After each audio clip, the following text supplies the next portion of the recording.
Nicolas de Staël appartenait à une très grande famille, les Staël-Holstein, dont une branche a été suédoise et a donné le fameux mari de Germaine Necker, en fait Germaine de Staël, et les autres étaient devenus russes. C'était un homme d'une très très grande force, très grand, avec une voix de Chaliapine, une voix très profonde, comme ça, très grave, qui était resté très russe, bien qu'il ait quitté la Russie extrêmement jeune, extrêmement enfant, mais il était resté très très russe, très noble d'allure, et en même temps avec une espèce d'intensité et presque de folie, je dois dire, qu'il y avait en lui, car c'était quelqu'un qui n'acceptait aucune convention sociale. Enfin, sortir avec lui était tout un exploit. Dès qu'il prenait un taxi ou qu'il entrait dans un restaurant, il terrorisait tout le monde.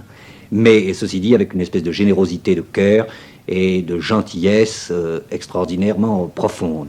C'était quelqu'un de tempérament extrêmement violent et généreux, comme sont souvent les gens violents, qui s'exprimait avec violence, qui s'exprimait catégoriquement sur tous les gens qu'il connaissait, y compris ses meilleurs amis, car il se brouillait très très facilement avec les gens qu'il approchait.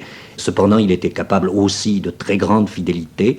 C'était donc quelqu'un d'un tempérament très très violent, sa mort d'ailleurs l'a prouvé.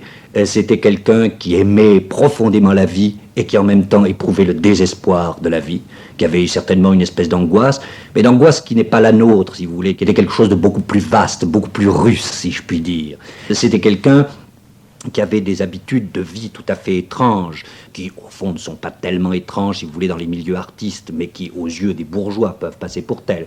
Il arrivait, par exemple, à Nicolas de Staël de dormir le jour ou de ne pas sortir, de ne rien faire, et tout d'un coup de sortir la nuit pendant des heures entières, où il découvrait tout d'un coup, je me rappelle une fois, avoir eu une espèce d'éblouissement. C'était la première fois qu'il allait au marché aux fleurs, au milieu de la nuit, au moment où les fleurs arrivent, et il rentrait chez lui, et à la lumière électrique se mettait à peindre des tableaux, et pouvait rester ainsi quelquefois une semaine sans dormir, sans jamais se coucher. Ce qui évidemment créait chez lui un très très grand épuisement. Et je crois qu'il y a eu une espèce de destruction, d'autodestructivité en lui.